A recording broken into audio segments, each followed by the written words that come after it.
Divine Thoughts, a journey to the innermost recesses of our soul. മിശിഹായ്ക്ക് സ്തുതിയായിരിക്കട്ടെ. മനുഷ്യകുലം മുഴുവനെയും സംബന്ധിച്ച്, അല്ല ഈ പ്രപഞ്ചം മുഴുവനെയും സംബന്ധിച്ച് മഹാസന്തോഷത്തിൻ്റെ സദ്വാർത്ത ലഭിച്ച ആ മഹാദിനത്തിൻ്റെ അനുസ്മരണമാണ് ഇന്ന് ഈ ക്രിസ്മസ് രാവിലെ നമ്മൾ കൊണ്ടാടുന്നത്.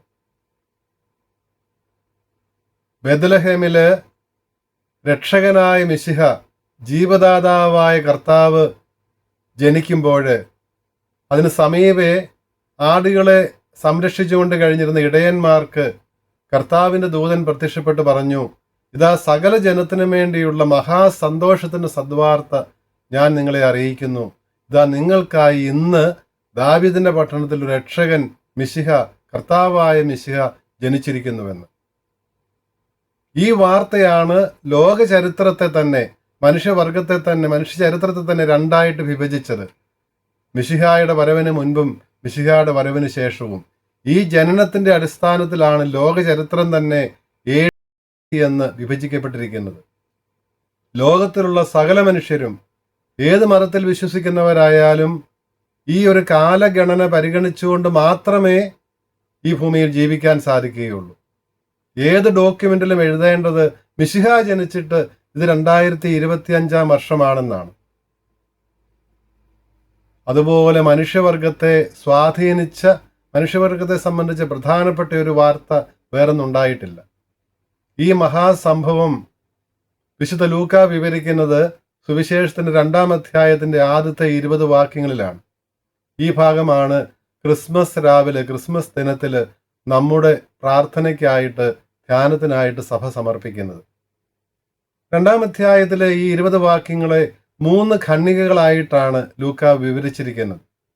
ആദ്യത്തെ 7 വാക്യങ്ങളിൽ ഈശോയുടെ ജനനത്തിന്റെ പശ്ചാത്തലവും ജനന സാഹചര്യവും വിവരിക്കുകയാണ് ലൂക്ക. പലസ്തീന, യഹൂദരുടെ രാജ്യം റോമാ സാമ്രാജ്യത്തിന്റെ കീഴിലായിരുന്നതുകൊണ്ട് റോമൻ ചക്രവർത്തിയായിരുന്ന അഗസ്റ്റസ് സീസറിന്റെ കൽപ്പന ലോകമെമ്പാടുമുള്ള റോമൻ പൗരന്മാര്, അന്ന് പലസ്തീനായിൽ ജീവിച്ചിരുന്ന യഹൂദരും റോമൻ ആധിപത്യത്തിന് കീഴിലായിരുന്നു, എല്ലാവരും അവരവരുടെ പട്ടണങ്ങളിൽ പോയി പേരെഴുതിക്കണമെന്നുള്ളതായിരുന്നു, പേര് രജിസ്റ്റർ ചെയ്യണമെന്നുള്ളതായിരുന്നു ആ കനേഷുമാരി കൽപ്പനയുടെ അടിസ്ഥാനം. എന്തുകൊണ്ടാണ് ഇപ്രകാരം? BC 30 ഭരണം ആരംഭിച്ച് AD 14 വരെ റോമിന്റെ ചക്രവർത്തിയായിരുന്ന ആളായിരുന്നു അഗസ്റ്റസ് സീസർ. ഈ അഗസ്റ്റസ് സീസറിന്റെ ഭരണകാലം അറിയപ്പെട്ടിരുന്നതും വലിയ സമാധാനത്തിന്റെ കാലമെന്നാണ്. പാക്സ് റൊമാന, റോമൻ പീസ് എന്നൊരു പ്രയോഗം തന്നെ ഈ അഗസ്റ്റസിന്റെ കാലത്തെ ഭരണത്തിന്റെ ഫലമായി രൂപം കൊണ്ടതുമാണ്. ഈ അഗസ്റ്റസ് സീസറിന്റെ കൽപ്പനയാണ് പരോക്ഷമായിട്ടാണെങ്കിലും മിക്ക പ്രവാചകൻ പറഞ്ഞിരുന്ന ആ പ്രവചനം, ബെത്ലഹേമിലാണ് രക്ഷകൻ ജനിക്കാൻ പോകുന്നത് എന്നുള്ള ആ കൽപ്പന നിറവേറുന്നതിന് കാരണമായത് എന്ന് പൗരസ്ത്യ സഭാപിതാവായ അപ്രയം വ്യാഖ്യാനിക്കുന്നുണ്ട്. കാരണം ഉൽപ്പത്തി പുസ്തകം 49-ാം അധ്യായത്തില് യാക്കോബ് തന്റെ മക്കൾക്ക് നൽകുന്ന അനുഗ്രഹത്തില് നമ്മൾ വായിക്കുന്നുണ്ടല്ലോ. 49-ാം അധ്യായം 10-ാം വാക്യത്തിൽ വായിക്കുന്നുണ്ട്, അവൻ ആഗതനാകുന്നത് വരെ യൂദായിൽ നിന്ന് ചെങ്കോൽ അകന്നു പോവുകയില്ല എന്ന്. പക്ഷെങ്കിൽ ചെങ്കോൽ യൂദായിൽ നിന്ന് അകന്നു പോവുകയില്ല എന്ന് യാക്കോബ് യൂദായോട് പറഞ്ഞെങ്കിലും നമുക്കറിയാം പല സന്ദർഭങ്ങളിൽ ചരിത്രത്തിലുണ്ടായ അധിനിവേശ നിമിത്തം, അത് ബാബിലോണിയൻ ആക്രമണമാണെങ്കിലും അസീറിയൻ ആക്രമണമാണെങ്കിലും ഒക്കെ അവസാനം ഈ റോമാക്കാരുടെ കീഴിലാകുമ്പോഴും യഹൂദ രാജ്യം പലതായി വിഭജിക്കപ്പെടുകയും യൂദായും ഇസ്രായേലും എല്ലാം ചിതറിക്കപ്പെടുകയും ചെയ്തിരുന്നു. അതുകൊണ്ടാണ് അഗസ്റ്റസ് സീസർ പറയുന്നത് താന്താങ്ങളുടെ ഒറിജിനൽ പട്ടണങ്ങളിൽ തന്നെ പോയി അവർ പേരെഴുതിക്കണമെന്ന് പറയുന്നത്. കാരണം ജീവിക്കുന്ന നാടുകളായിരുന്നില്ല ഈ യഹൂദരുടെ നാടുകൾ. അപ്പോൾ അവരവരുടെ സ്വന്തം പട്ടണത്തിൽ പോയി പേര് രജിസ്റ്റർ ചെയ്യണമെന്നുള്ളതായിരുന്നു അഗസ്റ്റസ് സീസറിന്റെ കൽപ്പന. അപ്പോൾ ഇപ്രകാരം യാക്കോബിലൂടെ ദൈവം പറഞ്ഞിരുന്ന ആ കൽപ്പന, യൂദായിൽ നിന്ന് ചെങ്കോൽ അകന്നു പോവുകയില്ല എന്ന്, നീങ്ങുകയില്ല എന്ന് പറഞ്ഞിരുന്നത് ചരിത്രത്തിൽ നീങ്ങിപ്പോയെങ്കിലും ഇതാ അതിന് അവൻ വരുന്നതുവരെ നീങ്ങുകയില്ല എന്ന് പറഞ്ഞിരുന്ന ഈ വിജാതീയനെ പോലും ഈ മിശിഹ വാഗ്ദാന പൂർത്തീകരണത്തിനായിട്ട് ഉപയോഗിക്കുന്നതായിട്ടാണ് സഭാപിതാക്കന്മാർ കാണുന്നത്. ഏശയ്യായുടെ പുസ്തകത്തില് 11-ാം അധ്യായം 10-ാം വാക്യത്തിൽ പുറജാതികളും അവനിൽ പ്രത്യാശ വയ്ക്കുമെന്ന് ഏശയ്യാ നബിയായിലൂടെ കർത്താവ് അരുളി ചെയ്യുന്നത് നമ്മൾ കേൾക്കുന്നുണ്ട്. അപ്പോൾ ഈ പ്രജാതിയായിരുന്ന അഗസ്റ്റസ് സീസർ പോലും മിശിഹായുടെ ഈ പ്രവചനം, മിശിഹായെക്കുറിച്ചുള്ള ഈ പ്രവചനം പൂർത്തിയാകുന്നതിൽ സഹായിക്കുന്നതായിട്ടാണ് അപ്രയം പിതാവ് കാണുന്നത്. അഗസ്റ്റസ് സീസറുമായി ബന്ധിപ്പിച്ച് ഈശോയുടെ ജനനത്തെക്കുറിച്ച് പറയുമ്പോൾ എന്തുകൊണ്ടാണ് ഈ ചരിത്ര പശ്ചാത്തലത്തിൽ ലൂക്ക അവതരിപ്പിക്കുന്നത് എന്നുള്ളതിനെ കുറിച്ച് സഭാപിതാവായ ആഗസ്തിനോസ് പറയുന്നത് ഇപ്രകാരമാണ്. സിറ്റി ഓഫ് ഗോഡ് എന്നുള്ള ദൈവനഗരം എന്നുള്ള അദ്ദേഹത്തിൻ്റെ കൃതിയിൽ 5-ാമത്തെ അധ്യായത്തിൽ 12-ാമത്തെ ഖണ്ഡികയിൽ അദ്ദേഹം പറയുകയാണ്, ഈ Roman peace, Pax Romana, Roman സീസറിന്റെ, അഗസ്റ്റസ് സീസറിന്റെ കാലത്തുണ്ടായിരുന്ന സമാധാനം ലോക സമാധാനമായിട്ട് അറിയപ്പെട്ടിരുന്നെങ്കിൽ അദ്ദേഹം സമാധാന രാജാവ് എന്നറിയപ്പെട്ടിരുന്നു. ഇതാ യഥാർത്ഥ സമാധാന രാജാവായിട്ടുള്ളവൻ ജനിച്ചിരിക്കുന്നു. യഥാർത്ഥത്തിൽ ലോകത്തിന്റെ പ്രകാശം മിശിഹ ഇതാ ജനിച്ചിരിക്കുന്നു. ഇവനാണ് യഥാർത്ഥ സമാധാനം. അതാണല്ലോ മാലാഹമാരുടെ ഗീതത്തിന്റെ സംഗ്രഹവും അതായിരുന്നു. മാലാഹമാർ പാടി ഭൂമിയിൽ മനുഷ്യർക്ക് സമാധാനവും പ്രത്യാശയും. ആ സമാധാനം മിശിഹായുടെ ആഗമന ഫലമായി ഉണ്ടായതാണ്. അത് സൂചിപ്പിക്കുകയാണ് ചെയ്യുന്നത് എന്ന് ആഗസ്തിനോസ് സഭാപിതാവ് പറയും. അദ്ദേഹത്തിന് 196-ാമത്തെ പ്രസംഗത്തിൽ ഈ ജനനത്തെക്കുറിച്ച് പറയുന്നത് യഥാർത്ഥത്തിലുള്ള ആ സത്യ വെളിച്ചം, ലോകത്തിന്റെ പ്രകാശമായ മിശിഹായാണ് ഈ അഗസ്റ്റസ് സീസറിനേക്കാളും ശോഭിതനായിട്ട് അദ്ദേഹം തന്നെ പ്രശോഭിതനായിരുന്നുവെന്ന് ചരിത്രകാരന്മാർ പറയുമ്പോൾ അല്ല, യഥാർത്ഥത്തിൽ ശോഭ തന്നെയായവൻ, പ്രകാശം തന്നെയായവൻ, സത്യവെളിച്ചം അത് മിശിഹ തന്നെയാണ് എന്നും ആഗസ്തിനോസ് പിതാവ് പറയുന്നത് നമ്മൾ അദ്ദേഹത്തിൻ്റെ പ്രസംഗത്തിൽ കേൾക്കുന്നുണ്ട്. മിശിഹ ജനിക്കുന്നതിനുള്ള പശ്ചാത്തലം അതാണ് എങ്കിൽ അങ്ങനെയാണ് യൗസേപ്പും തൻ്റെ പ്രതിശ്രുത വധുവായ മറിയത്തെയും കൂട്ടി, ഗർഭിണിയായ മറിയത്തെയും കൂട്ടി ബെത്ലഹേമിലേക്ക് ായി പോകുന്നത്. അവിടെ എത്തുമ്പോൾ മറിയത്തിന് പ്രസവ സമയമെടുക്കും. ഈ മിശിഹ ജനിക്കേണ്ടത് ബെത്ലഹേമിലാണ് എന്നുള്ളത് മിക്ക പ്രവാചകനിലൂടെ തന്നെ ദൈവം അരുൾ ചെയ്തിരുന്നതാണ് പഴയ നിയമത്തിൽ നിന്നുള്ള ഒരു വായന. അവിടെ നമ്മൾ വായിക്കുന്നുണ്ട് മിഖയുടെ പുസ്തകത്തിൽ 4-ാം അധ്യായം 1 മുതലുള്ള സിയോനിൽ നിന്ന്, അവിടെയാണ് രക്ഷാകേന്ദ്രം, സിയോനിലായിരിക്കും. സിയോനിൽ നിന്ന് നിയമവും ജെറൂസലമിൽ നിന്ന് കർത്താവിൻ്റെ വചനവും പുറപ്പെടുമെന്നാണ് മിക്ക പ്രവാചകൻ പറയുന്നത്. അനേകം ജനതകൾക്കിടയിൽ അവൻ ന്യായം വിധിക്കുമെന്നും പ്രവാചകനിലൂടെ കർത്താവ് അരുൾ ചെയ്യുന്നുണ്ട്. 5-ാം അധ്യായത്തിൽ, മിഖയുടെ പുസ്തകം 5-ാം അധ്യായത്തിലെ ആദ്യത്തെ വാക്യങ്ങളിലാണ് ബെത്ലഹേമിനെ കുറിച്ചുള്ള വ്യക്തമായ സൂചന. ബെത്ലഹേം എഫ്രാത്ത, യൂദാ ഭവനങ്ങളിൽ നീ ചെറുതാണെങ്കിലും ഇസ്രായേലിനെ ഭരിക്കാനുള്ളവൻ എനിക്കായി നിന്നിൽ നിന്ന് പുറപ്പെടും. ഈ വാഗ്ദാനമാണ് യഥാർത്ഥത്തിൽ അഗസ്റ്റസ് സീസറിന്റെ കൽപ്പന പ്രകാരം യൗസേപ്പും മറിയവും ബെത്ലഹേമിലെത്തുമ്പോൾ അവിടെ വെച്ച് മിശിഹ ജനിക്കുമ്പോൾ പൂർത്തിയാകുന്നത്. മിഖാ പ്രവാചകൻ തുടർന്ന് പറയുന്നുണ്ട്, കർത്താവിൻ്റെ ശക്തിയോടെ, തൻ്റെ ദൈവമായ കർത്താവിൻ്റെ നാമത്തിൽ പ്രൗഢിയോടെ നിലയുറപ്പിച്ച് അവൻ മേയ്ക്കും. ഇപ്പോൾ അവൻ ഭൂമിയുടെ മുഴുവൻ അവൻ നിലനിൽക്കും, അവൻ സമാധാനമായിരിക്കുകയും ചെയ്യുമെന്നും മിഖാ പ്രവാചകൻ പറയുന്നുണ്ട്. ഈ പ്രവചനങ്ങൾ പൂർത്തിയാക്കിക്കൊണ്ടാണ് മിശിഹ ബെത്ലഹേമിൽ ജനിക്കുന്നത്. ഈ ജനനത്തെക്കുറിച്ച് പറയുമ്പോൾ കന്യകയായ മറിയമാണ് മിശിഹായ്ക്ക് ജന്മം നൽകുന്നത് എന്നുള്ളത് പ്രവാചകനായ യേശയ്യ പറഞ്ഞിരുന്നതാണല്ലോ. ആദ്യത്തെ വായനയിൽ യേശയ്യായുടെ പുസ്തകത്തിൽ 7-ാം അധ്യായത്തിലെ വാക്യങ്ങൾ മുതൽ 9 വരെയുള്ള ഭാഗങ്ങൾ നമ്മൾ വായിക്കുമ്പോൾ മനസ്സിലാക്കുന്നത്. യെശയ്യാ നബിയാ പറഞ്ഞിരുന്നു, കന്യക ഗർഭം ധരിച്ചൊരു പുത്രനെ പ്രസവിക്കും, ദൈവം നമ്മോടുകൂടെ എന്നർത്ഥമുള്ള അമ്മനുവേൽ എന്നവൻ അറിയപ്പെടും, അവൻ്റെ പേര് ഈശോ എന്നാണ്. അതാണ് ദൈവം രക്ഷിക്കും എന്നുള്ളതിൻ്റെ അർത്ഥം. അവൻ്റെ ജീവിതം മുഴുവൻ്റെ സംഗ്രഹം ദൈവം നമ്മോട് കൂടെ ഉണ്ട് എന്നുള്ളതാണ് എന്ന് പറയും. അതിനുശേഷം 9-ാം അധ്യായത്തിൽ യേശയ്യ ഈ ജനനത്തെക്കുറിച്ച് പറയുന്നുണ്ട്. നമുക്കായി ഒരു ശിശു ജനിച്ചിരിക്കുന്നു, നമുക്കായി ഒരു പുത്രൻ നൽകപ്പെട്ടിരിക്കുന്നു. വിസ്മയനീയനായ ഉപദേഷ്ടാവ്, ശക്തനായ ദൈവം, നിത്യനായ പിതാവ്, സമാധാനത്തിൻ്റെ രാജകുമാരൻ എന്നായിരിക്കും അവൻ വിളിക്കപ്പെടുക. അപ്പോൾ നിത്യനായ രാജാവും ശക്തനായ ദൈവവുമൊക്കെ ആകുമ്പോൾ അവൻ്റെ പേര് സമാധാനത്തിൻ്റെ രാജാവ്, രാജകുമാരൻ എന്നായിരിക്കും. ഈ സമാധാനമാണ് മിശിഹായുടെ ആഗമനത്തിൻ്റെ ലക്ഷ്യം. ദൈവത്തെ മനുഷ്യനെ ദൈവവുമായിട്ട് അനുരഞ്ജിപ്പിക്കുക, മനുഷ്യനെ തമ്മിൽ അനുരഞ്ജിപ്പിക്കുക, അതായിരുന്നു മനുഷ്യാവതാരത്തിൻ്റെ ആത്യന്തിക ലക്ഷ്യമെന്ന് നമുക്കറിയാം. അവിടുന്ന് വന്നത് സമാധാനം സ്ഥാപിക്കുവാനാണ്. കുരിശിലൂടെ അവിടുന്ന് സാധിച്ചത് ഈ സമാധാനമാണ്.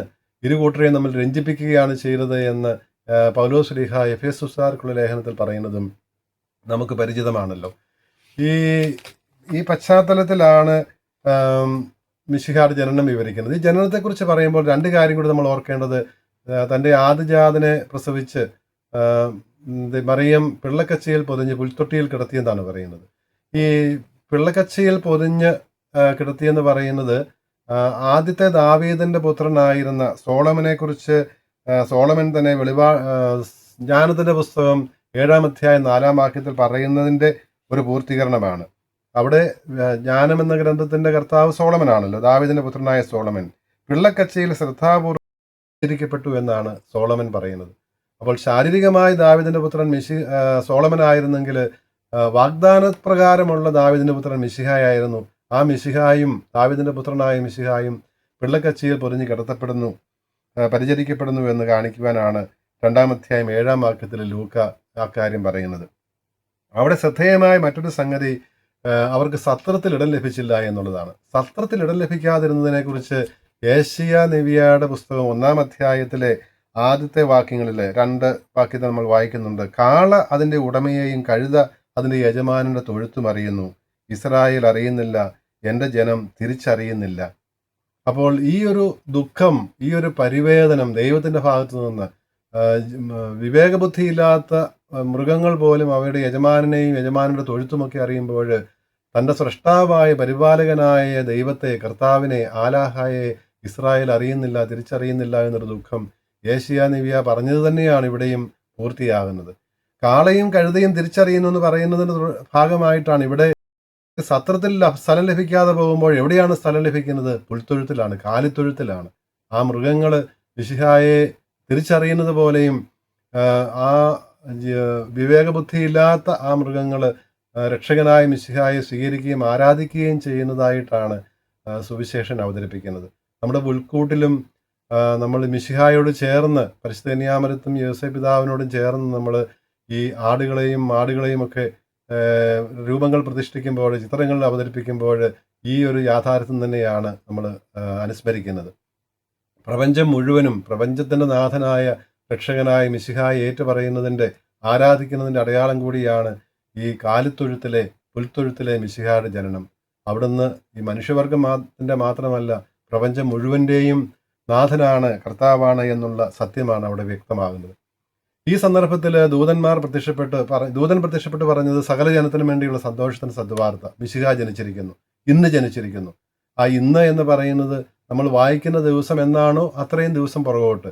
ഇന്ന് നമ്മൾ വായിക്കുന്ന 2025 ആകുമ്പോൾ 2024 വർഷവും 11 മാസവും 25 ദിവസവും മുൻപ് ജനിച്ചു എന്ന് തന്നെയാണ് നമ്മൾ അതുകൊണ്ട് ഉദ്ദേശിക്കുന്നത്. ദാവീദിന്റെ പട്ടണത്തിലാണ്, ബെത്ലഹേമിലാണ് ജനിച്ചിരിക്കുന്നത് നമ്മുടെ ആലാഹ തന്നെയാണ്, നമ്മുടെ മിശിഹ തന്നെയാണ്. മിശിഹ മനുഷ്യനായി അവതരിക്കുമ്പോൾ സ്വർഗത്തിൽ ദൈവത്തെ സ്തുതിച്ചുകൊണ്ട് കഴിഞ്ഞിരുന്ന ആ മാലാഹ വൃന്ദം ദൈവം ഭൂമിയിലേക്ക് അവതരിച്ചിരിക്കുന്നതുകൊണ്ട് ദൈവത്തോടൊപ്പം വരികയാണ്. സ്വർഗത്തിൽ ചെയ്യുന്ന അതേ കാര്യം തന്നെ ഇവിടെയും ചെയ്യുകയാണ്. അതാണ് 2-ാം അധ്യായം 14-ാം വാക്യത്തിൽ ലൂക്ക വിവരിക്കുന്നത്. അത്യുന്നതങ്ങളിൽ ദൈവത്തിന് മഹത്വം. കാരണം മനുഷ്യാവതാരം വഴി ദൈവത്തിന്റെ പദ്ധതി നിറവേറുന്നു, ദൈവം മഹത്വപ്പെടുത്തപ്പെടുന്നു. പുത്രൻ മനുഷ്യനായി അവതരിച്ചത് പിതാവിന്റെ പദ്ധതി നിറവേറ്റാനാണ്, അതുവഴി ദൈവത്തിന് മഹത്വമാണ്. ഭൂമിയിലോ മനുഷ്യർക്ക് സമാധാനവും നല്ല പ്രത്യാശയും.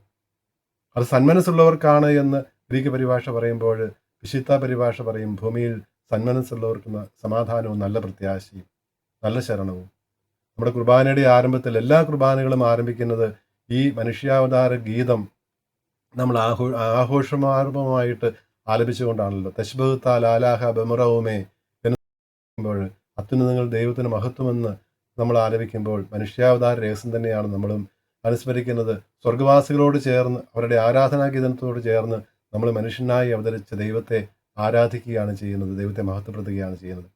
മിശിഹായുടെ ഓർസലേം പ്രവേശന വേളയിൽ യാചകയുമായി അവിടുന്ന് ജെറൂസലേം പട്ടണത്തിലേക്ക് പ്രവേശിക്കുമ്പോൾ ലൂക്കായുടെ സുവിശേഷം 19-ാം അധ്യായം 38-ാം വാക്യത്തിൽ കാണുന്നത് പോലെ ഈ അന്നത്തെ ജനക്കൂട്ടം ഈ ഗീതത്തിൻ്റെ തന്നെ ആ ഒരു വേറൊരു ഭാഷ്യം അവിടെ നൽകുന്നത് നമുക്ക് കാണാൻ സാധിക്കും. അവിടെ ഒരു കാര്യമേ വ്യത്യാസമുള്ളൂ, ഭൂമിയിൽ ദൈവത്തിന് മഹത്വം.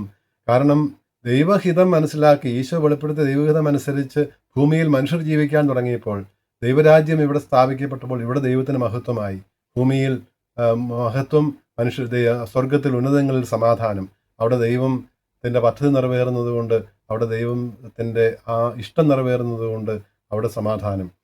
അപ്പോൾ ഈ ഒരു സുവിശേഷത്തിൻ്റെ ആരംഭത്തിൽ 2-ാം അധ്യായത്തിൽ 14-ാം വാക്യത്തിലും അവസാന ഭാഗത്ത് 19-ാം അധ്യായം 38-ാം വാക്യത്തിലും ഈ ഒരു ആശയം തന്നെ അവതരിപ്പിക്കുന്നതിലൂടെ ഇതാണ് സുവിശേഷം കാതലെന്ന് ലൂക്ക പരോക്ഷമായിട്ട് സൂചിപ്പിക്കുകയുമാണ്.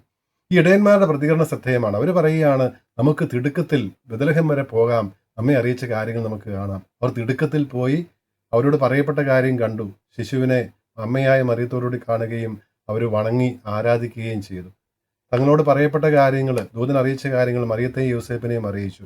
മറിയം ഇതെല്ലാം ഹൃദയത്തിൽ സംഗ്രഹിച്ചു എന്നാണ് സുവിശേഷം 19 വാക്യത്തിൽ പറയുന്നത്. ഇനി ഇടയന്മാർ തിരികെ പോകുന്നതോ തങ്ങളോട് പറയപ്പെട്ടതും തങ്ങൾ കണ്ടതുമായ കാര്യങ്ങളെ പ്രതി ദൈവത്തെ സ്തുതിക്കുകയും മഹത്വപ്പെടുത്തുകയും ചെയ്തുകൊണ്ടാണ്. ആദ്യത്തെ മിഷണറിമാർ ഈ ഇടയന്മാരാണ്. മിശിഹായെക്കുറിച്ച് എല്ലാവരോടും പറഞ്ഞത് അവരാണ്. ആദ്യത്തെ ആരാധകര്, സത്യാരാധകര് ഈ ഇടയന്മാരാണ്. ഇതേക്കുറിച്ച് അപ്രയം പിതാവ് പറയുന്നത്, ദൈവത്തിന്റെ കുഞ്ഞാടിന്റെ ജനനത്തെക്കുറിച്ചുള്ള വാർത്ത, സദ്വാർത്ത ആദ്യം അറിയിക്കപ്പെടുന്നത് ഇടയന്മാർക്കാണെന്നാണ്. അത് യുക്തമായിരുന്നു അങ്ങനെ അറിയിക്കപ്പെടുക എന്നാണ് അപ്രയം പിതാവിന്റെ വ്യാഖ്യാനം. ദൈവത്തിന്റെ കുഞ്ഞാടായ മിശിഹായുടെ ജനനത്തെക്കുറിച്ചുള്ള വാർത്ത ആദ്യം ശ്രവിക്കുവാൻ ഭാഗ്യം ലഭിക്കുന്നത് ഇടയന്മാർക്ക് തന്നെയാണ്. വിനീതരായ ആട്ടിടയർക്കാണ്. എളിയ അവസ്ഥയിലേക്ക് വന്നു ആ ശൂന്യവൽക്കരണത്തിന്റെ പാറ തേടുന്ന മിശിഹായിക്ക് ഈ വിനീതരായ എളിയവരായ ഇടയന്മാർ തന്നെയാണ് ആ വാർത്ത സ്വീകരിക്കുന്നതിന് അനുയോജ്യരായിട്ടുള്ളവരെന്നും സഭാപിതാക്കന്മാർ പറയും. ഈ തിരുനാളില്, ക്രിസ്മസ് തിരുനാളില്, പിറവി തിരുനാളില് നമുക്കുണ്ടാകേണ്ട മനോഭാവവും ആ ഇടയന്മാരുടേതാണ്. ആ ഇടയന്മാർ പറഞ്ഞതുപോലെ നമുക്കും പോകാം ബെത്ലഹേം വരെ. നമുക്കായി ദൈവം അറിയിച്ച ഈ കാര്യം നമുക്കും പോയി കാണാം. ആ ശിശുവിനെ നമുക്കും വിനീതരായ ആട്ടിടയന്മാരോട് ചേർന്ന് നമുക്കും ആരാധിക്കാം. പരിശുദ്ധ കന്യാമരത്തോട് ചേർന്ന് നമുക്കും ആ ശിശുവിനെ സ്വീകരിക്കാം. യോസേപ്പ് പിതാവിനോട് ചേർന്ന് നമുക്കും അവനെ ആരാധിക്കാം.